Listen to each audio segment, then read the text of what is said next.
Sui Long. I came to you as a kid. I wanted to learn to fight. You said I was still too young. And now you think you're all grown up. I will become your greatest disciple.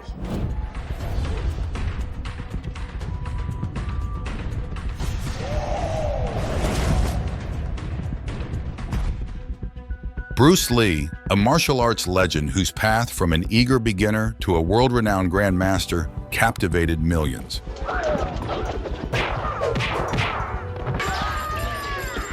Despite his fame, Bruce Lee began his path learning from others, and his success can largely be traced back to his mentor. That mentor was none other than Ip Man, a master martial artist who played a crucial role in shaping Lee's skills. But how could this powerful master possibly humiliate the biggest legend on a one-on-one combat?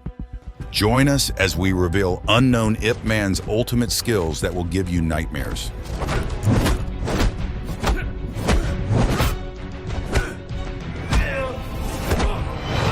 The young fighter's track to greatness.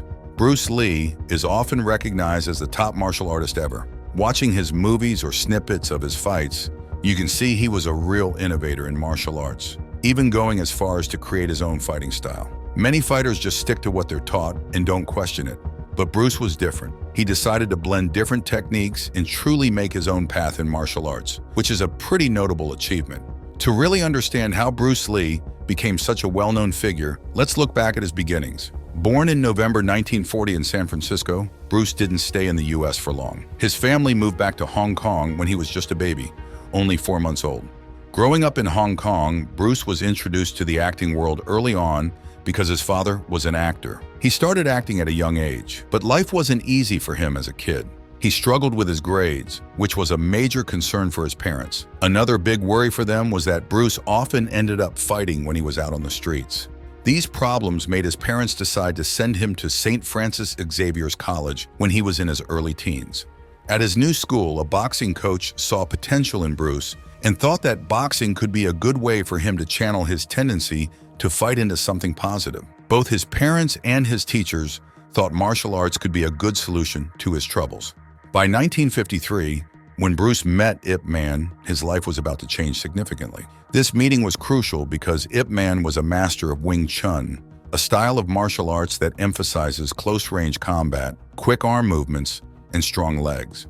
Under Ip Man's guidance, Bruce began to take his martial arts training seriously, which helped him not only in controlling his behavior, but also in laying the foundation for his future innovations in martial arts. Bruce Lee's commitment to martial arts grew, and he started incorporating philosophies and techniques from various sources, not just from traditional martial arts, but also from his observations and experiences. This approach of combining different martial arts forms into a cohesive system was revolutionary at the time. Bruce didn't just keep these ideas to himself. He shared his thoughts and theories with others, which eventually led to the development of his own martial arts philosophy, Jeet Kune Do. This new style wasn't just about fighting. It was about self-expression and using no way as a way, having no limitation as a limitation. This philosophy showed Bruce's deep understanding of martial arts as more than just physical combat. It was also a mental and philosophical learning. Ip Man's story is equally interesting. He was born in 1893 into a wealthy family in China and got a traditional education along with his siblings. But what really got his attention was martial arts. At the young age of 9, he started learning Wing Chun from an older teacher named Chan Wan. Chan was Ip Man's mentor for 3 years until he sadly passed away from a stroke. This left young Ip to continue his learning under the tutelage of a more experienced student. Despite these challenges, Ip Man didn't let this setback stop him. Instead, it shaped him into the person who would later become a major influence on Bruce Lee. Bruce's interaction with Ip Man marked a turning point. Ip Man was not just any teacher, he was recognized as a master of Wing Chun, a style known for its efficiency and simplicity, traits that would deeply influence Bruce's own approach to martial arts. Under Ip Man's guidance, Bruce began to see martial arts not just as a way to fight, but as a way to express himself and connect deeply with his own physical and mental capabilities. This was the foundation upon which he would later build his own martial arts philosophy and technique, famously known as Jeet Kune Do. As Bruce grew more involved in martial arts, his perspective on fighting and self-defense evolved. He began to question traditional martial arts techniques that seemed outdated or inefficient. His philosophy was simple: take what is useful, discard what is not, and add uniquely personal touches. This approach not only set Bruce apart from other martial artists, but also led him to reject rigid styles in favor of a more flexible, adaptive fighting technique that prioritized effectiveness over tradition. This innovative thinking sparked interest and sometimes controversy in the martial arts community. Bruce's performances, both on screen and in demonstrations, showcased a blend of charisma, speed, and precision that had rarely been seen before. His ability to popularize martial arts worldwide and his influence on its evolution cannot be overstated. Bruce Lee didn't just play a martial artist in movies, he lived and breathed martial arts, transforming the way people viewed it both as a form of combat and as a philosophical practice. At the age of 16, Ip packed up and moved to Hong Kong to attend St. Stephen's College, a fancy school mainly for the city's wealthy families and foreigners. Not long after settling in through a friend, he was introduced to another kung fu whiz who suggested they have a friendly sparring session. This guy had a reputation for never losing a match, by the way. Confident and eager, Ip Man accepted the challenge but was quickly knocked down a peg or two when the guy effortlessly defeated him. Shocked by how fast he lost, Ip insisted on a rematch, only to be handed another rapid defeat. That must have really stung, getting knocked down twice in quick succession. He left the scene without a word, swallowed by such a deep funk that he almost gave up kung fu right there and then. Now let's go deeper into the life of Ip Man, whose early struggles helped shape him into the great mentor he became. The tough start of a kung fu legend. But life has its twists, and barely a week later, the same man who had handed him those defeats reached out. Through a mutual friend, he actually complimented Ip's fighting skills. As it turned out, this wasn't just any skilled fighter. He was the son of the man who had trained Ip's own master, a connection that might have felt a bit ironic to Ip. Perhaps seeing this as a chance to learn from the best, Ip couldn't turn down the opportunity to train with him. They continued until the man's death in 1911. After that, Ip took a break, only to return in 1916, landing a job as a police officer under the nationalist government. All the while, he taught martial arts to friends and colleagues informally, never really setting up his own school. Following his stint in the military during the tumultuous Second Sino-Japanese War, he rose to become the captain of the police patrol. When the Chinese Communist Party won the Chinese Civil War in 1949, like many, Ip fled to Hong Kong. There, faced with the need to support himself in a new environment, he decided to teach Wing Chun full-time. Initially, his students were mainly tough guys from the Restaurant Workers Association and young men who believed that mastering martial arts could help them survive the harsh realities of city life. His teaching gig has started off rough, with students who lacked education and discipline. But as any good teacher would, Ip adapted to these challenges. He honed his teaching methods, became better at it, and began attracting more students. Over time, Ip Man's reputation grew. The word spread about this tough yet wise teacher who could turn even the roughest diamond into something more polished. He didn't just teach his students how to fight, he taught them discipline, respect, and the finer points of Wing Chun, which could be applied both in and out of combat. His classes grew, and so did the diversity of his students, ranging from the desperate to the merely curious, all drawn by the growing legend of his skills and teaching ability.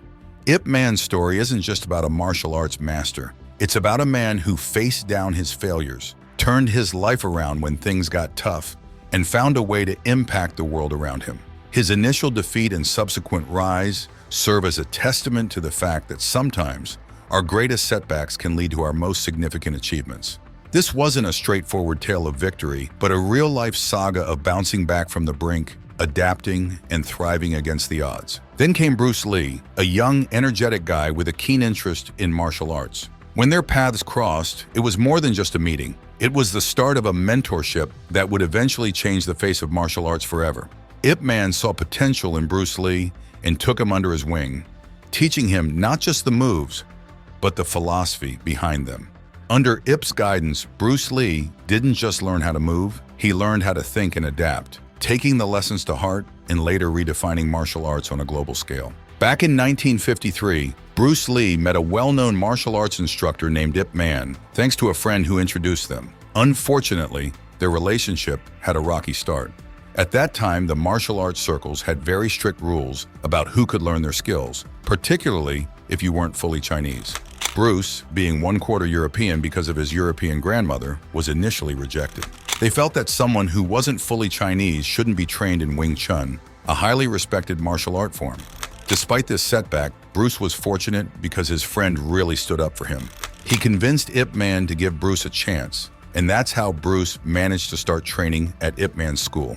But things weren't easy from the get-go. Ip Man didn't treat Bruce like the other students. He made Bruce repeat the same stance over and over again. While the other students progressed to learning exciting new moves and techniques, Bruce was stuck doing this repetitive task, which was both boring and frustrating. Bruce couldn't see the point of this at the time, and he even complained to his dad, but his dad couldn't do much to change the situation.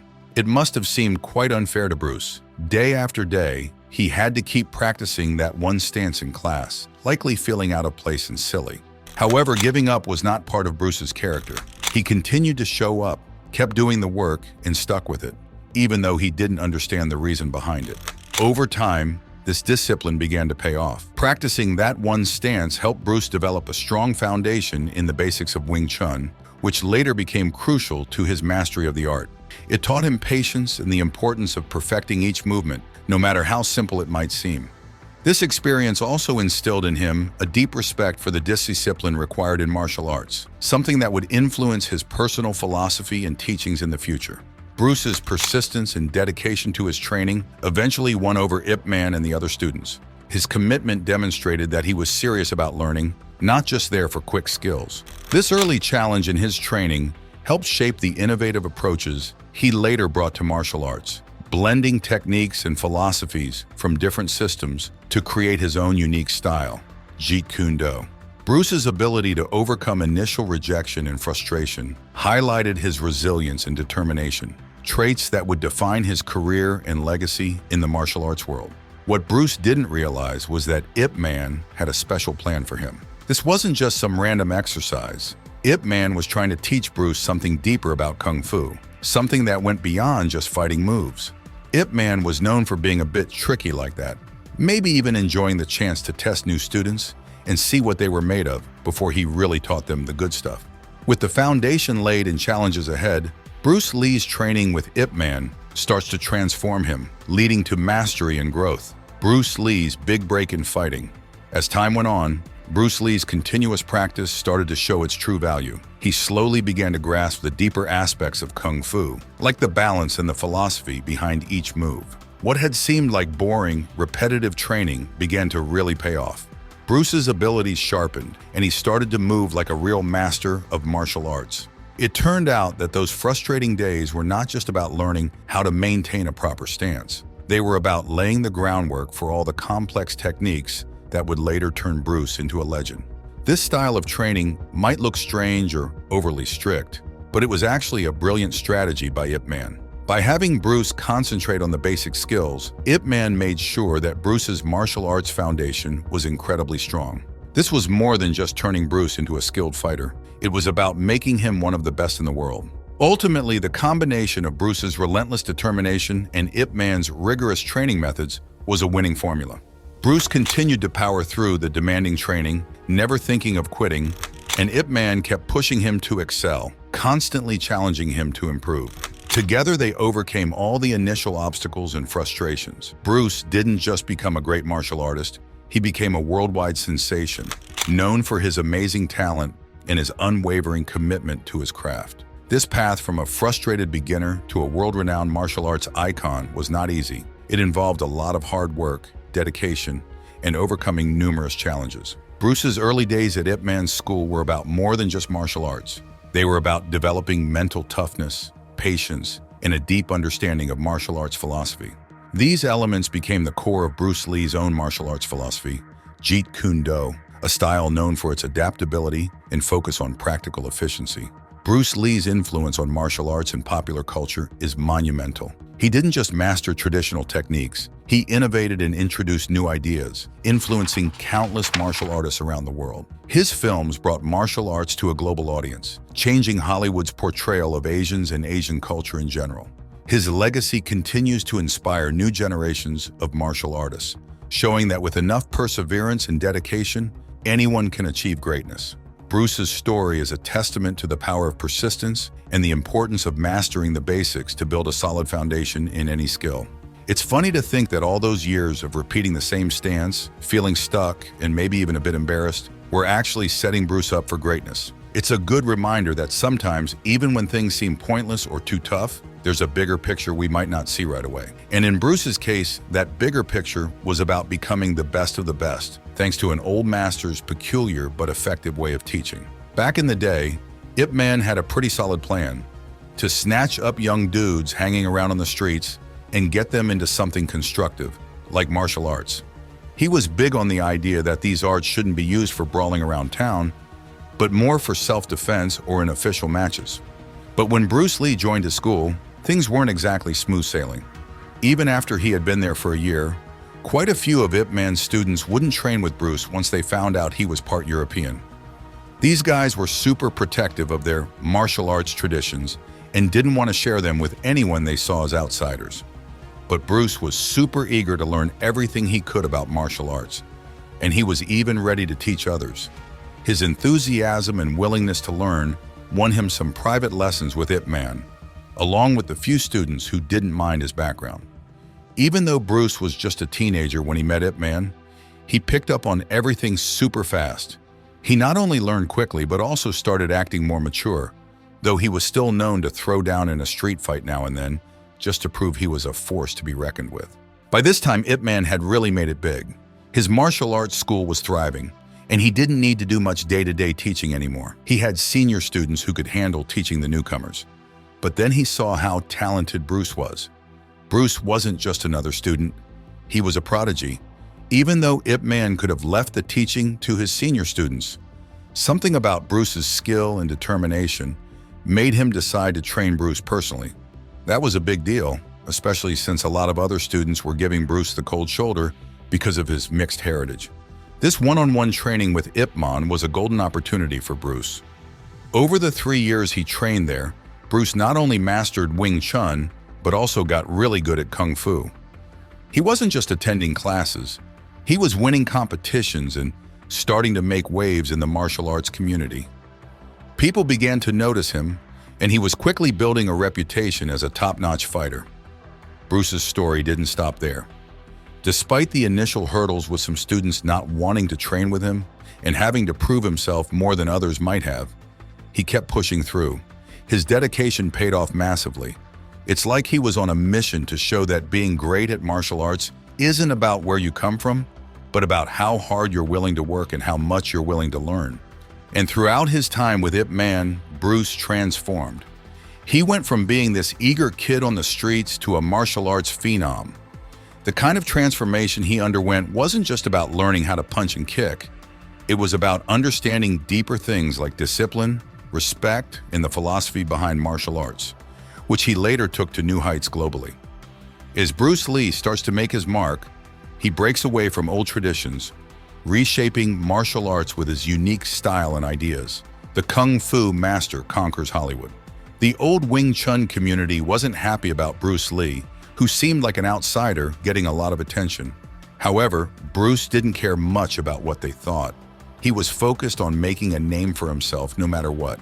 His decision to leave Hong Kong might have been because of a fight with a mob boss's son, or maybe his family thought he just needed a fresh start. Either way, it was time for a change. Bruce packed his things and went to San Francisco to live with his sister, who was already there with some family friends.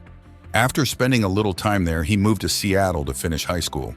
While in Seattle, he also worked part-time as a live-in waiter at a restaurant owned by Ruby Chow. Bruce's move to the United States marked a new chapter in his life, offering him the chance to start over and explore new opportunities away from the pressures and conflicts of Hong Kong. In San Francisco, staying with his sister gave him a stable base to settle down quickly in a new country.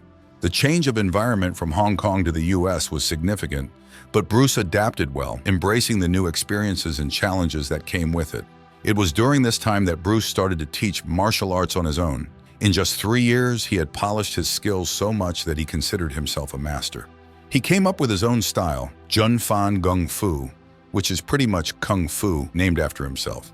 His approach was fresh and different from the traditional techniques, and unlike the traditionalists who almost stopped him from accessing martial arts, he was more than willing to teach anybody who wanted to learn. By 1961, Bruce took things further and enrolled at the University of Washington. There, he dived into dramatic arts, psychology, and a variety of other subjects. But college life didn't really stick for Bruce. By early 1963, he had dropped out and moved to Oakland to live with a friend who was already well known in the martial arts scene. They teamed up to open the second Jun Fan martial arts studio in Oakland, California. Being in Oakland really helped Bruce step up his game. He got invited to the 1964 Long Beach International Karate Championships, where he showed off his unique two-fingered push-ups, among other impressive feats. Bruce's career in martial arts was on a rapid climb, with his skills and reputation growing stronger by the day. By 1966, he had landed a major acting role as Kato alongside Van Williams in The Green Hornet. This TV show was his big break into the American market, marking the first time an American show popularized Asian-style martial arts to such a broad audience. Bruce Lee's story from being somewhat shunned by the Wing Chun purists in his early days to becoming a celebrated figure in America is quite a tale. It reflects his relentless drive to push through barriers and continually evolve both personally and professionally. It didn't really matter to him that the traditionalists were against him. He was busy carving out his own path, ready to teach anyone eager to learn and constantly challenging the norms set by those who wanted to keep him out. His ability to adapt, his openness to new experiences, and his commitment to teaching and sharing his skills are what helped him rise above the challenges and make a name for himself. Not only did he change the game in martial arts, but he also changed perceptions, showing that greatness isn't about conforming to old ways, but about breaking through and setting new standards. From that point on, Bruce was really taking off, sort of like he was on a fast-moving rocket. Within a year, he even popped up in an episode of Ironside, a popular TV show. But 1967 was when things got seriously interesting for him in the martial arts world. That year, Bruce came up with his own martial arts style called Jeet Kune Do. He was convinced this new style was better than anything else he'd ever tried. It was big news because Bruce had already made a name for himself in martial arts circles. Remember back in 1964, Bruce had a well-known scrap with Wong Jack Man, a top martial artist who thought he was better than Bruce. The fight was a big deal at the time, and though the details are kind of blurry, most people agree that Bruce won. But Bruce wasn't happy with how the fight went. He thought it dragged on too long and didn't really show off his skills properly. He used this experience as a wake-up call to create a fighting style that was more about being adaptable and practical, focusing on being fast and effective rather than just following old rules. Bruce then went all in on transforming how he trained. He started lifting weights to build strength, running to boost his stamina, and doing lots of stretching to become more flexible. He kept changing up his routine to get better and better. All this hard work laid the groundwork for Jeet Kune Do, which he called the style of no style. Bruce lived and breathed this new style, applying it to nearly everything he did and quickly becoming known as a master of it. And he didn't just keep this to himself. He made sure to incorporate it into his films too. From the streets of Hong Kong to the spotlight of Hollywood, Bruce Lee's influence reaches new heights as he begins the biggest chapter of his career, Bruce Lee's Final Showdown. His movie career was also on the rise. After a while, he decided to move back to Hong Kong to help grow the action movie scene there. This move turned out to be a great decision. In Hong Kong, he made some of his biggest films like The Big Boss, Fist of Fury, and Enter the Dragon. These weren't just any movies, they became massive hits. Enter the Dragon, in particular, was a monster hit. It made a whopping $400 million at the box office, which was incredible considering it was made on a budget of just $850,000. The film wasn't just loved in Hong Kong, people all over the world enjoyed it, making it a huge commercial success and a favorite among critics as well. Bruce's impact didn't stop at his films or his fighting style. He also became a cultural icon, influencing not just martial artists, but also everyday people and other entertainers. His philosophy about being like water, adaptable, fluid, and powerful. I said, empty your mind. Be formless, shapeless, like water. Resonated with many.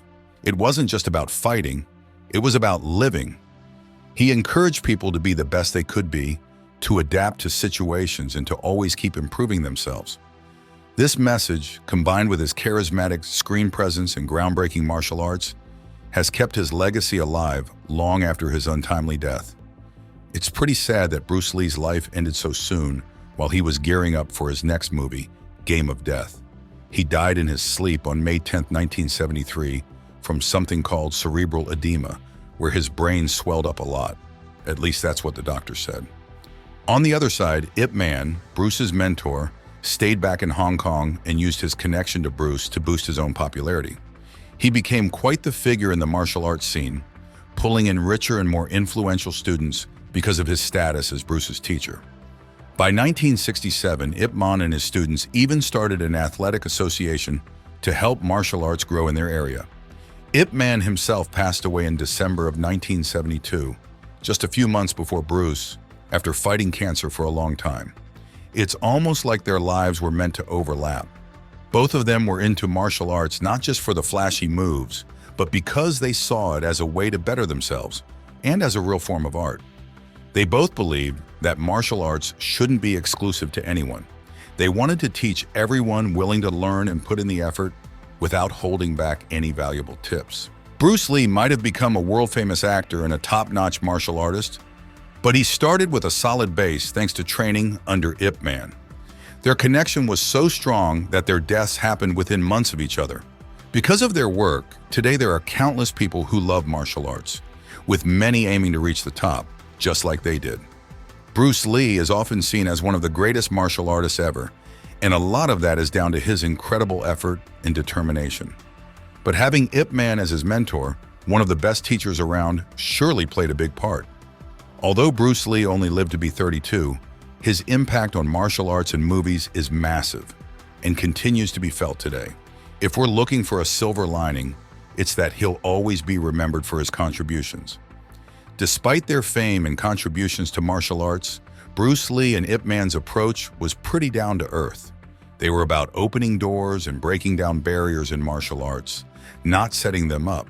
They trained and encouraged people from all walks of life, promoting a spirit of inclusion that was quite ahead of their time. This has inspired not just martial artists, but also ordinary folks who see Bruce Lee not only as a fighter, but as a teacher and a source of motivation. Their teachings have spread far beyond their own lives, influencing not just the world of martial arts, but also broader aspects of culture and personal development. People look up to Bruce Lee not just for his physical prowess, but for his philosophy on life, adapting to changes, overcoming obstacles, and constantly striving for personal excellence. This philosophy has been passed down through generations and is reflected in the way martial arts schools around the world teach and operate today. In a way, Bruce Lee and Ip Man's legacy is a blend of cultural impact, personal growth, and the idea that anyone can achieve greatness with the right attitude and work ethic. They left behind a model not just of how to fight, but how to live, which continues to resonate with millions. Their story is a reminder of the power of teaching and the importance of mentors in shaping the paths of those who follow. It's a narrative filled with lessons about growth, resilience, and the universal appeal of a discipline that goes beyond mere physical training to touch the essence of what it means to improve oneself and influence the world positively. Could Ip Man truly defeat Bruce Lee with just one finger? Or is there a deeper story behind the legend?